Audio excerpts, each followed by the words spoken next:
UNTV live, हम हैं आपकी आवाज।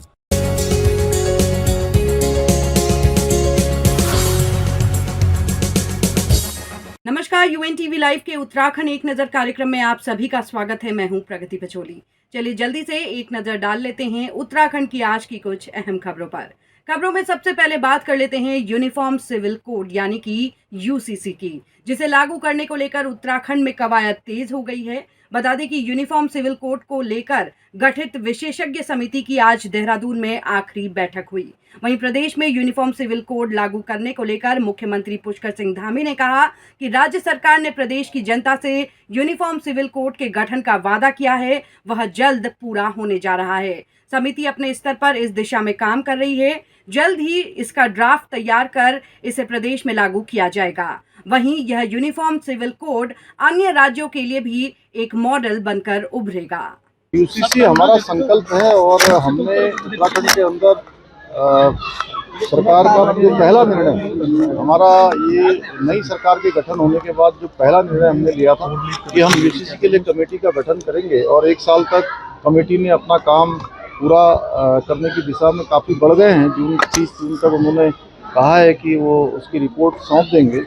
तो मैं ये कहना चाहता हूँ कि ये UCC का जो मॉडल है, ये मॉडल अपने आप में एक सभी के लिए आगे आने वाले समय में मॉडल बनेगा और उत्तराखंड हम इसको लागू करने की दिशा में आगे बढ़ेंगे। और मैं बार बार कह रहा हूँ कि हमने इसकी शुरुआत की है। हम भारतवर्ष के अन्य राज्यों से सभी से अपेक्षा करेंगे कि सभी राज्य इस दिशा में आगे बढ़ें और समान नागरिक संहिता लागू करने के लिए दिशा के लिए कदम। मुख्यमंत्री पुष्कर सिंह धामी ने आज देहरादून स्थित राज्य सचिवालय में पालना केंद्र का उद्घाटन किया।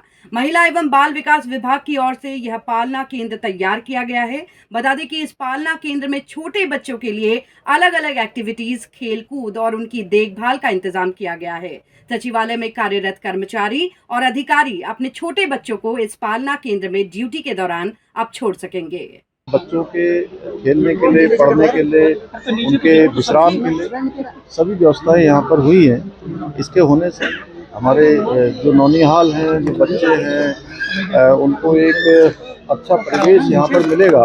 उनके लालन पालन में ये सहायक होगा और जो हमारी समृद्ध धरोहर है, हमारे बच्चे आगे बढ़े, निश्चित रूप में ये उनके लिए एक बड़ा काम करेगा। मैं इस अवसर पर सभी को बहुत बधाई देता हूँ और बहुत कम समय में बहुत शानदार इसका निर्माण कार्य 18 दिनों में हुआ है। खबरों में अब बात कर लेते हैं लोकसभा चुनाव 2024 की। तो 2024 लोकसभा चुनाव को लेकर प्रदेश में भी राजनीतिक सरगर्मियां तेज होने लगी हैं। बात हरिद्वार लोकसभा सीट की करें तो चुनाव से पहले यह सीट हॉट सीट बनती नजर आ रही है। इस सीट से कांग्रेस के वरिष्ठ नेता और पूर्व मंत्री हरक सिंह रावत, इसके साथ ही पूर्व मुख्यमंत्री हरीश रावत दोनों ही दावेदारी ठोकते नजर आ रहे हैं। ऐसे में कांग्रेस के पूर्व प्रदेश अध्यक्ष प्रीतम सिंह ने कहा कि चुनाव के लिए सभी नेता अपने अपने स्तर से तैयारी करते हैं, लेकिन उनका टिकट केंद्रीय नेतृत्व और हाईकमान ही फाइनल करता है। ऐसे में जिस किसी भी नेता को चुनाव लड़ने के लिए टिकट मिलेगा,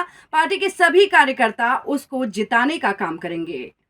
चुनाव वो लड़ने वाले लोग, स्वाभाविक बात है, अपनी दावेदारी करते हैं और मैं समझता हूं कि प्रदेश कांग्रेस कमेटी और राष्ट्रीय नेतृत्व तय करेगा कि किसे हरिद्वार में टिकट देना है। वहीं पर्यटन कारोबार को बढ़ावा देने के लिए गोवा और उत्तराखंड पर्यटन विभाग के बीच करार हो गया है। इस दौरान मुख्यमंत्री पुष्कर सिंह धामी और गोवा के पर्यटन मंत्री रोहन खोंटे की मौजूदगी में यह करार हुआ। इस करार के तहत दोनों राज्य पर्यटन बढ़ाने में एक दूसरे की अब मदद करेंगे। इस मौके पर मुख्यमंत्री पुष्कर सिंह धामी ने कहा कि उत्तराखंड में पर्यटन सेक्टर को बढ़ावा देने के लिए 100 नए डेस्टिनेशन तलाशे जा रहे हैं। इन स्थानों पर पर्यटन सेक्टर में निवेश को बढ़ावा दिया जाएगा।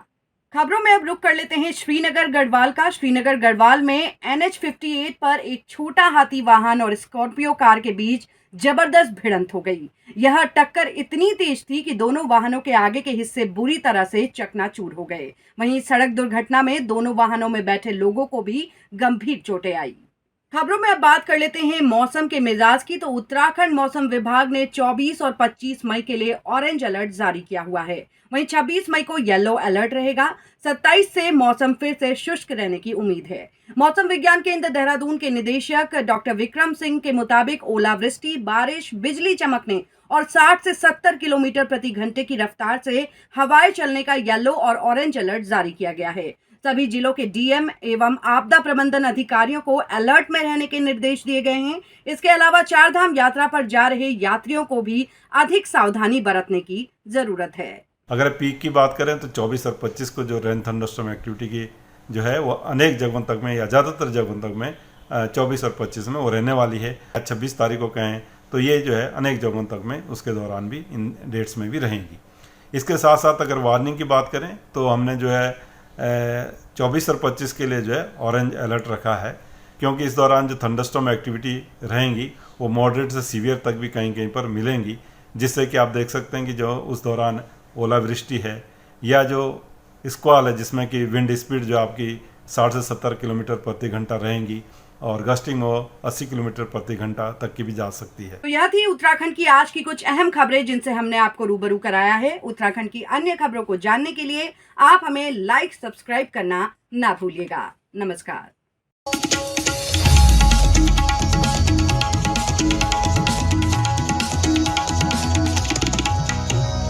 UNTV लाइव, हम हैं आपकी आवाज।